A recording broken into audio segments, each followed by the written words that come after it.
El primero de los filósofos que va a protagonizar nuestro curso, Empédocles, es verdaderamente único. A lo largo de este bloque vamos a situarnos ante uno de los pensadores más originales de la antigüedad, un tipo algo raro y bastante extravagante. Una figura además sobre la que el juicio de los críticos e historiadores de la filosofía ha estado prácticamente en todas las épocas muy polarizado, muy dividido. Enseguida vais a entender a lo que me refiero con ello porque vamos a profundizar en su obra. Pero antes de pasar a esta cuestión debemos preguntarnos ¿por qué tenemos que estudiar a Empédocles? ¿Por qué hay que dedicarle un solo minuto a este autor? ¿Y por qué no nos dejamos ya de preliminares y pegamos por fin el gran salto hacia Sócrates, hacia la gloria del periodo clásico? Hemos de tener, sin embargo, paciencia porque normalmente en los rincones abandonados, en los nombres menos atendidos, en los periodos más descuidados de la historia de la filosofía es donde se encuentran los más grandes tesoros. Allí donde nadie cava es donde puede estar escondido el oro. Así, la importancia de Empédocles en la historia de la filosofía es, aunque parezca mentira, absolutamente decisiva, y tal es su magnitud que bien podríamos considerarlo como uno de los pensadores de primera fila de la historia de Occidente. Esta importancia radica en el influjo que la filosofía de Empédocles tuvo sobre Aristóteles, concretamente sobre la construcción de la física aristotélica. La estructura fundamental de la filosofía de la naturaleza de Empédocles, atentos, fue la base de la filosofía de la física de Aristóteles y a su vez, como todos sabemos, la física aristotélica ha sido el sistema de explicación de la naturaleza más prestigioso, importante y longevo que haya conocido Occidente.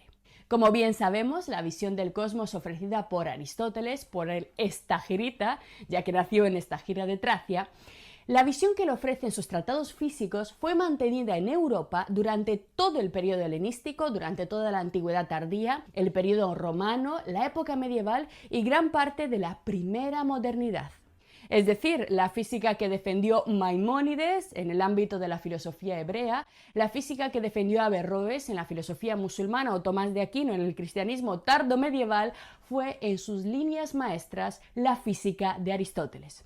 Pero, ¿por qué? ¿Cómo fue posible que Aristóteles convenciera durante tantos siglos, casi durante milenios, a personajes, a pensadores tan dispares? La razón de este consenso casi unánime es sencilla y quizá algo decepcionante, y es que lo que ocurrió fue que en casi 2000 años absolutamente nadie fue capaz de construir un sistema físico tan completo, tan coherente y tan acorde a las observaciones empíricas como el sistema físico construido por Aristóteles. Hubo ideas interesantes, sí, por supuesto, todo tipo de propuestas sueltas que parecían de algún modo preconizar futuros desarrollos de la física, pero ninguna de las propuestas que se hicieron pasó de ser una mera anécdota. Ninguna mente filosófica realmente fue capaz de ofrecer el detalle y la precisión de un auténtico sistema como el que había diseñado Aristóteles en la antigüedad. Un sistema que explica, trata y analiza hasta el más mínimo rincón de la naturaleza. Desde las formas más simples y básicas de la materia, el tiempo, el movimiento, el espacio, los ciclos naturales, los fenómenos meteorológicos, la vida biológica, los rasgos de las especies, el movimiento de la Tierra, la Luna, las estrellas, los cometas o la explicación de la Vía Láctea. Todas estas cuestiones se encuentran tratadas minuciosamente y ante todo de forma absolutamente coherente con el resto del sistema, dentro de los llamados tratados físicos y biológicos de Aristóteles. Por ello, el sistema del mundo, la explicación aristotélica de la naturaleza no comenzó a ser refutada en Europa hasta bien entrado el siglo XV y algunos de sus flecos no terminaron de caer, como es el caso de la teoría del éter, hasta bien entrado el siglo XX. Por tanto, la importancia de Empédocles radica en ser la base y la inspiración de gran parte del sistema físico más importante de todos los que se han desarrollado en la historia occidental. Por ello, por esto mismo, el estudio detallado de Empédocles es tan relevante para nosotros, ya que incluso tras la caída de Aristóteles, tras la caída de la física aristotélica, numerosas ideas propias de la visión de la naturaleza de Empédocles quedaron en la mentalidad europea, como por ejemplo sus consideraciones en torno a las características de los elementos, que las podemos encontrar bien entrada en la modernidad en autores tan importantes como Gassendi o Lavoisier. Desde un punto de vista filosófico, nuestro autor presenta una mezcla de ideas muy eclécticas, muy originales. En primer lugar, a la hora de estudiar la filosofía de Empédocles, todo investigador, todo lector, se topa con un primer problema extremadamente grave a la hora de intentar interpretar sus textos. Y es que Empédocles, según nos cuentan los más antiguos, escribió dos obras, dos libros fundamentales que sin embargo, a la hora de compararlos, resultan completamente antagónicos e incompatibles. Es decir, ambos textos ofrecen un pensamiento, una visión del mundo, de la naturaleza, del ser humano, tan opuesta que, como vamos a ver nosotros, parece mentira que hayan sido escritos por la misma persona. La primera de las obras de Empédocles se titula Sobre la naturaleza. Bueno, en este punto no habría ninguna sorpresa, ya que se repite el mismo título que hemos visto en todos los físicos anteriores que hemos estudiado a lo largo de nuestro primer curso, y en ese sentido, Empédocles se situaría perfectamente en la línea de trabajo de todos sus antepasados que intentaron estudiar y explicar el mundo natural basándose en fundamentos físicos y puramente racionales. Sin embargo, la segunda obra que se atribuye a Empédocles se titula Las Purificaciones, un término que ya nos suena y por tanto su contenido y motivación son completamente distintos.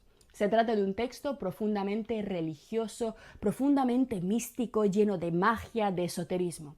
El propio título nos informa de ello, ya que recoge un término que nosotros ya hemos estudiado, si lo recordáis bien, cuando estudiamos la filosofía de Pitágoras. Esa idea de la necesaria purificación de una supuesta mancha que tendrían los seres humanos casi de forma originaria sobre sí mismos. Pues aquí está, aquí podemos ya ver parte del influjo de Pitágoras sobre Empédocles a la hora de titular su libro Las Purificaciones. Así, mientras que Sobre la naturaleza es un tratado puro de filosofía natural, en Las Purificaciones Empédocles describe la peregrinación del alma desterrada por un pecado, una vez más, una falta, hacia el reino de los bienaventurados, el lugar al que propiamente pertenece. Esta alma, al igual que se sostenía, como hemos estudiado, en el orfismo y en el pitagorismo, estaría condenada a un ciclo de reencarnaciones en todas las clases de formas de vida que hay sobre la Tierra, de la cual solamente podría librarse una vez más, y esto es marca de la Casa de la Filosofía, mediante una salvación que solo se puede producir a través del conocimiento de la naturaleza. Y en este sentido, Empédocles presenta en esta obra un influjo absolutamente evidente del pitagorismo. Sin embargo, tal y como cuentan los comentaristas antiguos, parece que Empédocles sí que formó parte de la escuela pitagórica, pero que finalmente terminó siendo expulsado porque, según cuentan las fuentes, empezó a predicar, a pronunciar discursos sediciosos y no quiso esperar a todas esas fases de iniciación. Empédocles quería crear su propio pensamiento y muy pronto abandonó las estrictas exigencias de silencio y paciencia que exigía la secta pitagórica.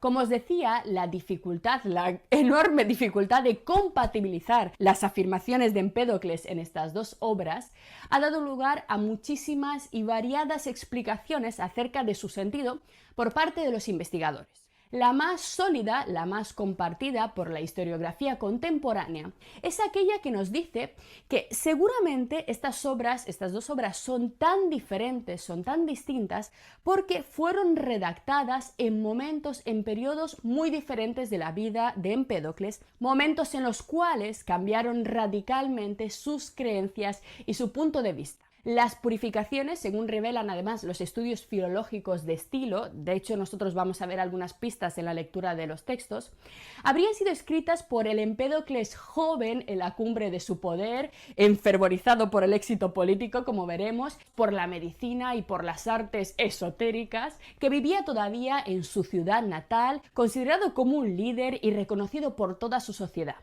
La segunda obra, sin embargo, estaría hecha en un momento mucho más dramático de la vida de Empédocles. Tal como veremos, debido a sus ideas políticas, Empédocles fue expulsado, fue enviado al exilio, fue condenado a vivir fuera de su ciudad natal y probablemente en la soledad del exilio, Empédocles abandonó estas ideas iniciales y comenzó el estudio de la ciencia natural, un estudio que se muestra mucho más materialista, que tiene rasgos casi ateos, como vamos a ver en su redacción. Por tanto, dos obras opuestas, muy polarizadas, muy diferentes, una visión del mundo radicalmente distinta en cada una de ellas.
Nunca debemos olvidar que nuestros filósofos eran también personas normales que avanzaban en las experiencias de la vida, que sufrían diferentes vivencias que afectaban enormemente a su pensamiento. Es muy común, de hecho, en algunos de los más importantes pensadores occidentales, descubrir en sus obras la existencia de diversas fases o de diversas etapas. No podemos hablar, no debemos hablar, no os lo recomiendo, de cosas como la filosofía de Platón o la filosofía de Kant o la filosofía de Wittgenstein, porque estos autores, este tipo de autores que tuvieron una producción intelectual muy dilatada en el tiempo, es decir, autores que escribieron a lo largo de muchísimos años, prácticamente desde su juventud hasta el día de su muerte, en este tipo de autores que tuvieron tanta producción intelectual encontramos frecuentemente numerosos cambios de postura, numerosas contradicciones, numerosas revisiones de sus teorías y no pasa nada, es absolutamente normal y ello responde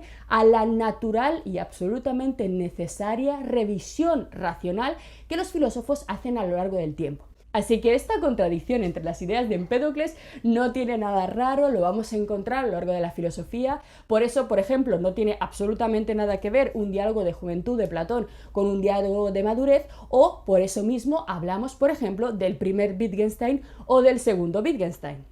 Así que en Empédocles, que es un autor de frontera, un autor que está a medio camino entre la época arcaica y el mundo clásico, se van a mezclar de forma absolutamente espectacular el más puro y límpido espíritu racional filosófico y protocientífico griego con todo un conjunto de arrebatos místicos, líricos, que recuerda mucho más a esa edad antigua, a la edad homérica, a la edad de los mitos. A medio camino, por tanto, entre un místico, un poeta, un reformador político y un mago, lo veremos, este extraño híbrido de la espiritualidad griega más arcaica y de la nueva filosofía de vanguardia debe ser estudiado en profundidad porque en su exótica propuesta se pondrán las bases que, fijaros, regirán la mente del ser humano en Occidente a través de Aristóteles durante los siguientes 1500 años.